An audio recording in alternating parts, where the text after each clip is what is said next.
This is the White Coat Investor Podcast, Milestones to Millionaire, celebrating stories of success along the journey to financial freedom.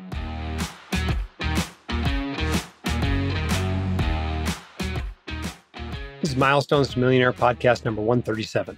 Roadie becomes a millionaire. At some point in our financial lives, it will be time to buy a home. A physician mortgage can be a good vehicle for a young doctor who's just out of school and has a more effective place to use their money than on a big down payment. These loans allow doctors to secure a mortgage with fewer restrictions, a smaller down payment than a conventional mortgage, all without paying for private mortgage insurance.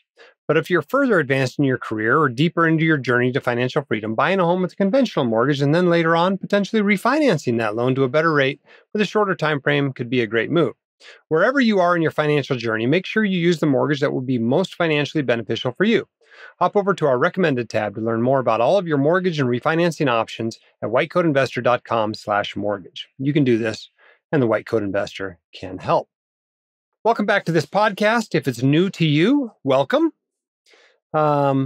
You can come on this podcast, by the way. When you accomplish a financial milestone, we want to feature you. We want to use your experience, congratulate you, but most importantly, use your experience to inspire others to accomplish the same or similar goals.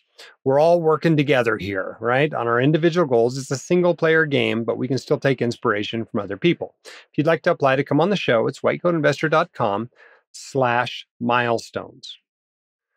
Okay, we've got a pretty special guest today that we haven't had anybody of this profession previously on our podcast. So let's get him on the line.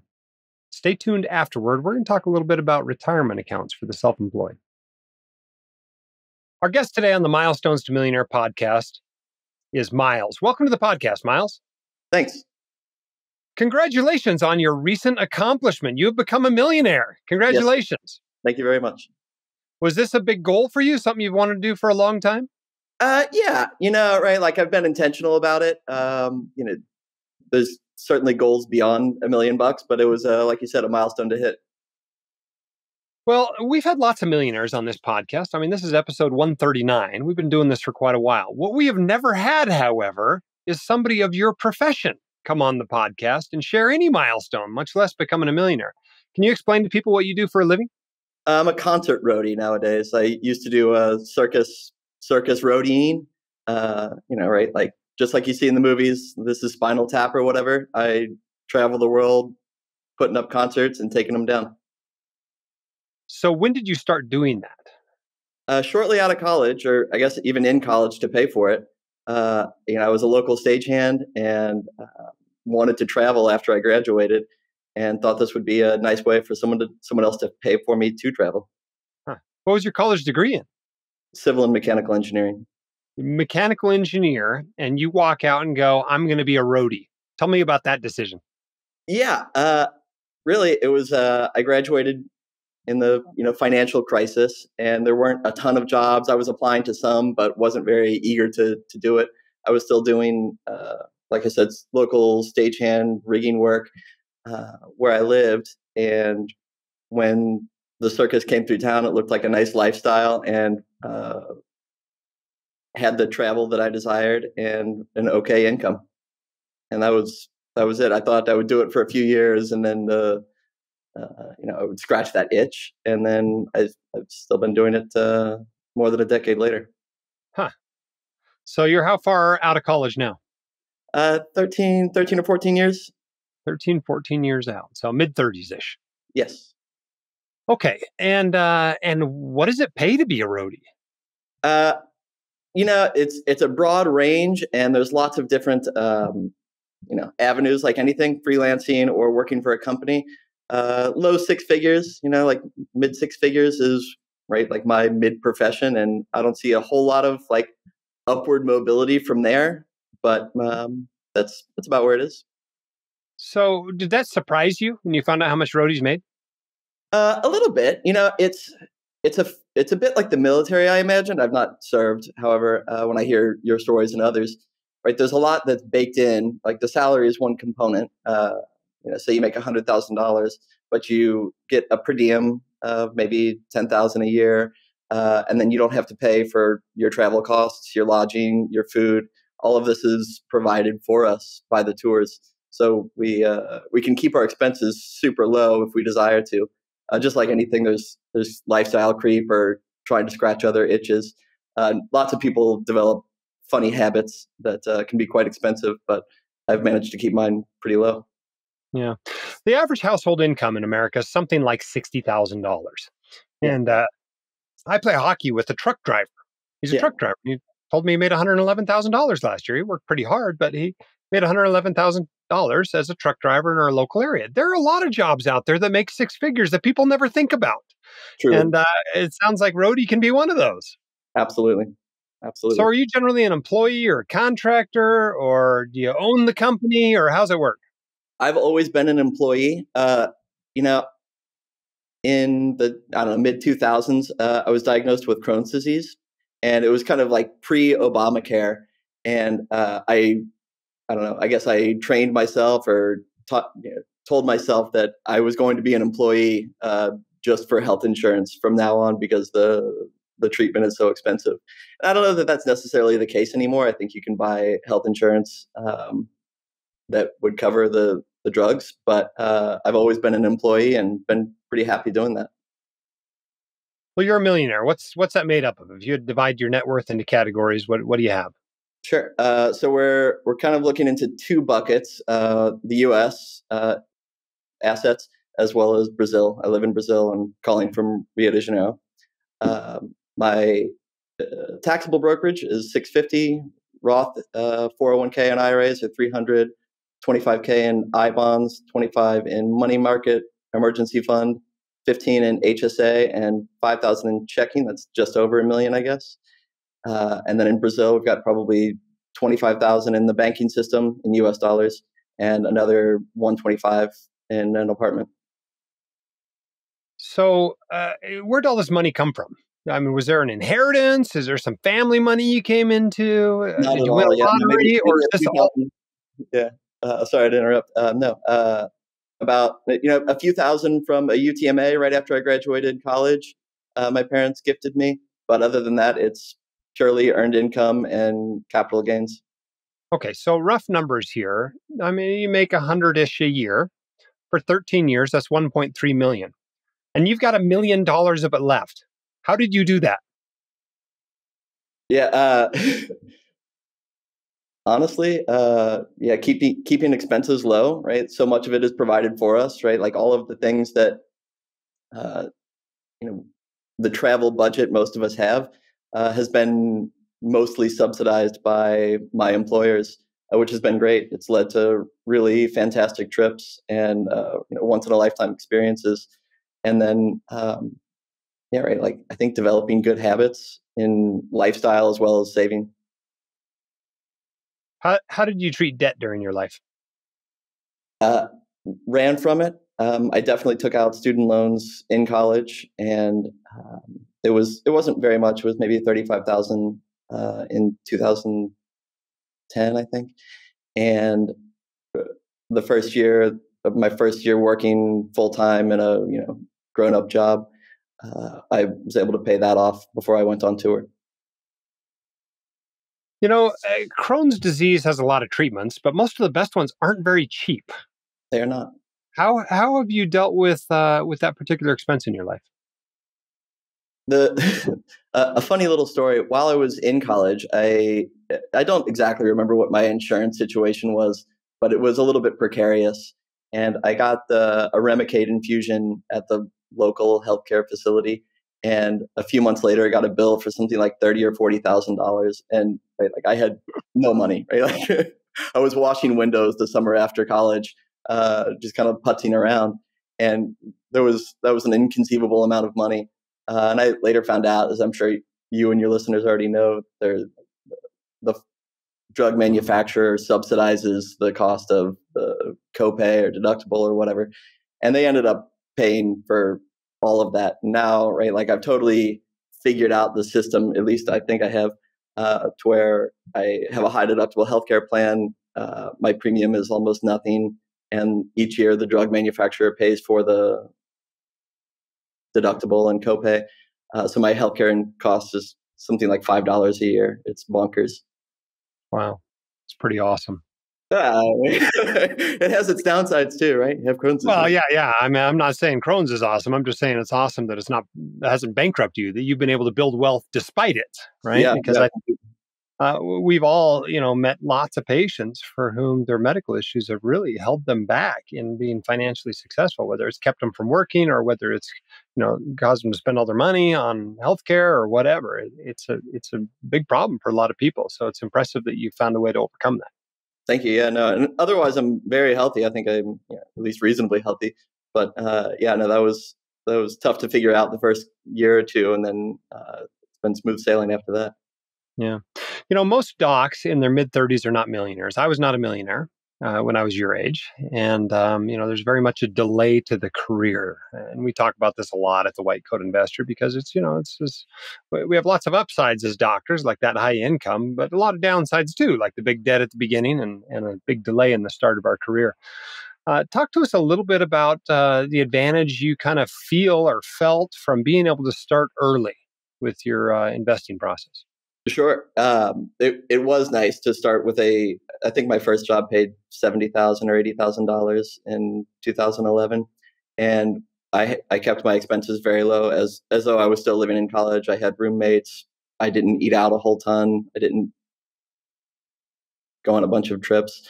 So I was able to save a lot of cash, pay off my student loans very quickly and aggressively. However, right, I didn't super understand the value of tax advantaged accounts at the time. So I saved up a bunch in taxable brokerage. And nowadays I'm able to, I think I've figured it out enough where I save in my 401k and IRA and HSA.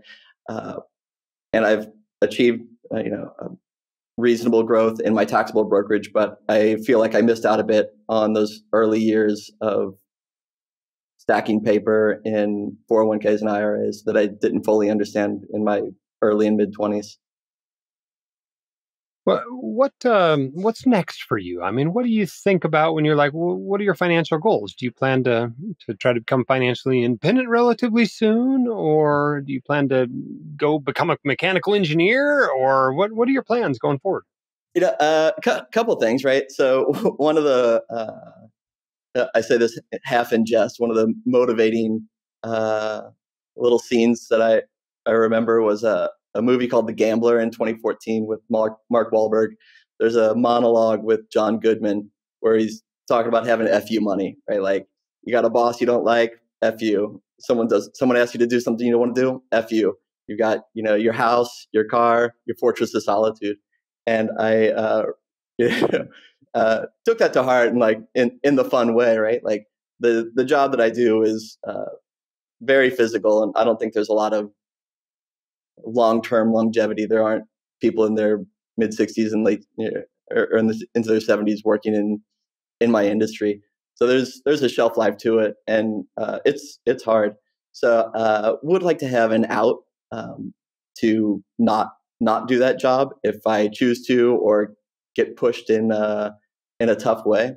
The pandemic taught us a lot insofar as the industry didn't exist when in February and March of 2020, there was no entertainment work. A few people went to the film industry, but live entertainment didn't exist at all.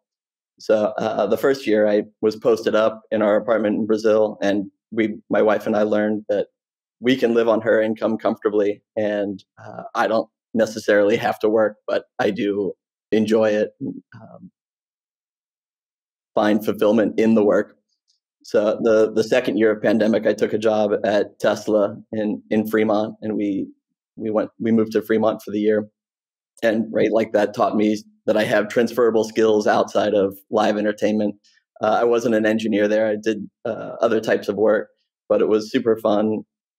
I met really, really neat people, really smart people that taught me great additional skills.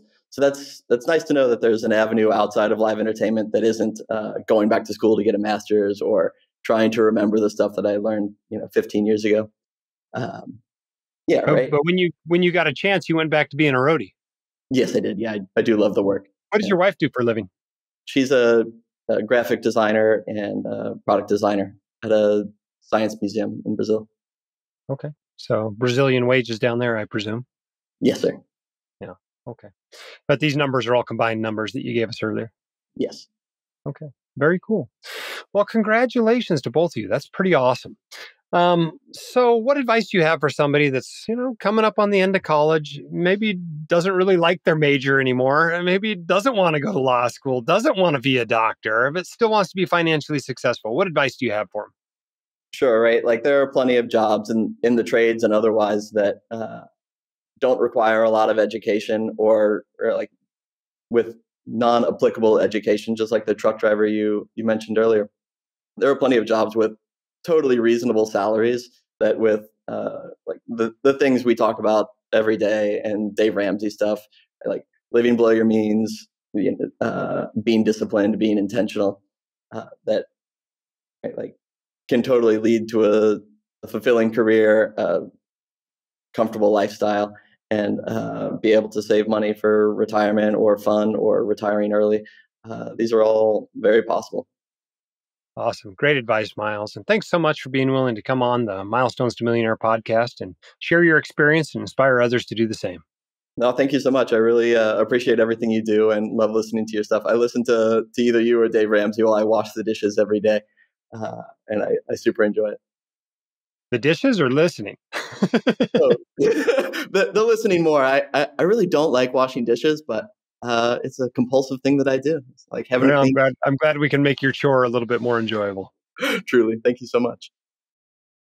All right. I hope that was an enjoyable interview. It's certainly different. When we do surveys of our audience, it's probably 75, 80% doctors. But that's not everybody. The other 20% of you are other stuff.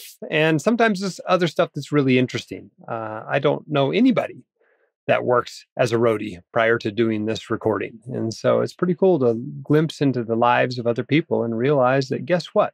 There are other ways to have a good income that don't involve practicing medicine. And I think that's an important lesson for us to take as doctors, right? If you hate what you're doing, go do something else. There's plenty of other great stuff out there. Yes, it might not be quite the income you're used to. But if you get your financial ducks in a row, you can do something else and be happy. The other thing is we get a lot of criticism on this podcast that we only bring on people with these super high incomes. Well, here's another example of somebody without a high income. Yes, he got to start in his 20s. Yes, he got to start without a huge student loan. He still had student loans, but without a huge student loan. And he was still able to build wealth. Right? I mean, given how quickly his wife and he have been saving and putting money away and building wealth, they are not very far away from financial independence. They're not spending that much money. So given 5 more years, maybe they'll be financially independent. I think there's also a lesson there. He lives in Brazil, right? Guess what? It costs less to live in Brazil than it costs to live here. And so that's the classic, financial arbitrage. You can go live someplace cheaper. You do not have to live in Manhattan. You don't even have to live in the United States. Now, if you want to practice medicine, there's a good chance you might have to live in the United States for a while. But there are other options out there. And there are plenty of retirees that have chosen to go to Guatemala or Costa Rica or Belize or, some Caribbean island or lots of other places in the world. Thailand, I think, is pretty big for expats. Where it is not quite as expensive to live and your money will go a lot further. So don't be afraid to, look into some other options, particularly if you love to travel and aren't particularly wedded to one geographic location. All right. I promised you at the beginning we were going to talk about retirement accounts for the self-employed. Okay. So let's start at the very beginning of this. When you're self-employed, you are the employer. You are the employer and you are the employee, right? And so you're responsible for all the benefits. You got to line up the health insurance. You got to line up the retirement accounts. You got to line up the insurance. You got to line up everything. Yes, all that can be paid for with pre-tax dollars, which is nice. But you got to do the work. The benefit, though, is you also get to choose the benefits. You don't have to buy benefits you don't care about. If you don't need life insurance, don't buy life insurance, right? If you need a really great retirement plan, you can go out and get a really great retirement plan. Same with, high deductible health plan and HSA and that sort of stuff. You can go do that when you're self-employed. It's in your control. And that's one of the best things about being self-employed. As a general rule, when you become self-employed, you need to be paid a little bit more than you were as an employee. because your employer is no longer paying for anything. They're not paying for the other half of Social Security taxes. They're not paying for any of the benefits. For a typical doctor, if you're going to go 1099, be self-employed, an independent contractor, you should expect to be paid about 10% more to make up for all that stuff. You got to run the numbers individually, but that's a rule of thumb, about 10% more. So if you were getting paid $250,000 to be an employee, maybe you ought to be getting $275,000 to be self-employed, to be equivalent. All right. So keep that in mind. You generally got to be paid a little bit more. But at any rate, when you go to get your retirement account, the mainstay for a self-employed physician, and this is whether you have, an employee gig on the side or not, is the individual 401k. And if you have an employee gig, you can have 2 401ks. Okay, don't let that stop you. Yes, you got to understand all the contribution rules, but you can have 2 401ks. And generally with 2, 415C limits, which is, for those under 50 this year, is $66,000 limit that can be put in there. That's the total between you and the employer put into the account. So this is the mainstay of your retirement savings when you are self-employed as an individual 401k. And this year, if you're under 50, you can put in $22,500 as an employee contribution, but you can make up the rest of that $66,000 as an employer tax-deferred contribution, or you can make it up as an employee after-tax contribution. And if you set up the plan right, if the plan's set up for this, you can make those after-tax contributions and you can immediately convert them to Roth if you want. So lots of options there, both on the Roth side, the tax-deferred side, whichever one makes more sense for you, which is generally tax-deferred if you're in your peak earnings years, but that rule of thumb has plenty of exceptions. Okay, so that's the mainstay. Your first $66,000 in savings for retirement is probably going into an individual 401k. Your other options, everybody that has earned income or whose spouse has earned income can do an IRA contribution. Now, for most of us docs, most of us high-income professionals, we're doing this via the backdoor Roth IRA process for ourselves and for our spouse, right? $6,500 this year if you're under 50, $7,500 if you're 50 plus. For each of you. Even if one spouse isn't working, you can still do one of these for each of you. So that gives you another $13,000. So we're up to $79,000 that you can save for retirement. And that covers most people, even most doctors. If you're saving $79,000 for retirement, awesome. Good on you. You're probably done. A lot of people can't even max both of those out. But if you want to save more, there are other options. Okay. An HSA. If the right healthcare plan for you is a high deductible health plan, you should definitely use an HSA. This triple tax-free account may be the best investing account out there. It's the first thing I fund every year. And the exact contribution amount for 2023 eludes me. For a family, it's around $7,000 something. For an individual, it's about half that. That goes up each year with inflation. So you can get a few $1,000s more into your HSA and use that for healthcare either now or in retirement, or even after age 65, you can take the money out, pay taxes on it, but without penalty, spend it on non-healthcare stuff. Okay, let's say you're just absolutely killing it. You're making tons of money and you want to save even more for retirement. Well, there's another good option called the Defined Benefit Cash Balance Plan. And you can have a personal defined benefit plan or personal cash balance plan, even if you're right? You're an independent contractor. Schwab, for example, offers these. You can go to the people we recommend under our recommended retirement account provider page, and they can set up custom plans for you, both a customized solo 401k or individual 401k that allows you to do after-tax contributions and conversions, or a personalized defined benefit cash balance plan. But depending on your age, you might be able to put a ton each year into cash balance plans. I've seen contributions as low as $500,000 or $5,000. I've seen contributions well over $100,000 per year. It's actuarially determined because this thing has to masquerade as a pension. So the older you are, the more that can actually be put in there. All right, even if you've maxed all of that out, you can always save more in a regular old non-qualified taxable brokerage account, right? You can buy stocks, bonds, mutual funds, whatever, you can go buy investment property, anything you want, right? There's no limit in how much you can invest in a given year. There's only limits in how much you can put into a retirement account. Now, the big question a lot of people have is, what about a SEP IRA? My accountant says I should use a SEP IRA. Well, SEP IRAs are pretty good, right? They're better than nothing. They're almost always going to be better than a simple IRA, which occasionally a small practice with a few employees will use. But the downside of a SEP IRA is the balance in there counts against you when you go to do the backdoor Roth IRA process. Essentially, your conversion gets prorated, and that's not a great thing. And so that's why most docs, other high-income professionals that are self-employed, should be using an individual 401k instead of a SEP IRA. At some income levels, you can contribute more to an individual 401k than you would be able to with a SEP IRA because you have that employee contribution that you can use. You also have this option, if the plan's set up for it, to do after-tax contributions.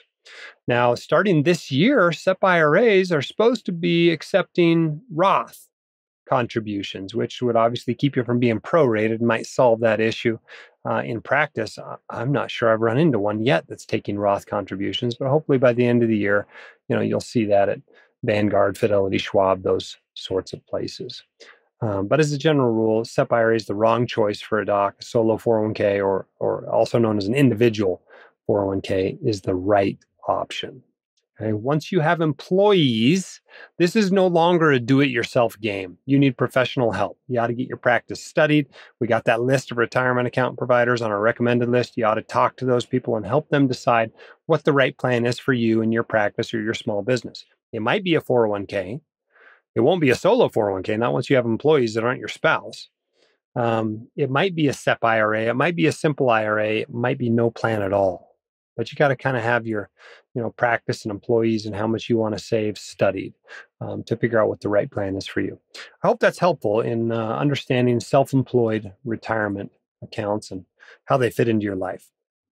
All right. At some point in our financial lives, it's going to be time to buy a home. And a physician mortgage can be a good vehicle for a young doctor who's just out of school and has a more effective place to use their money than on a big down payment. Those loans allow doctors, without having to pay private mortgage insurance or PMI, to secure a mortgage with fewer restrictions and a lower down payment than a conventional mortgage. But if you're further along in your career and you can get a conventional mortgage, you don't have a better use for your money at this point than a down payment, or if you just need to refinance, we've also got great resources for you and people that can help you to do that. So wherever you are in your financial journey, make sure you use the mortgage that will be most financially beneficial for you. Hop over to our recommended tab to learn more about all of your mortgage and refinancing options at whitecoatinvestor.com/mortgage. You can do this, and the White Coat Investor can help.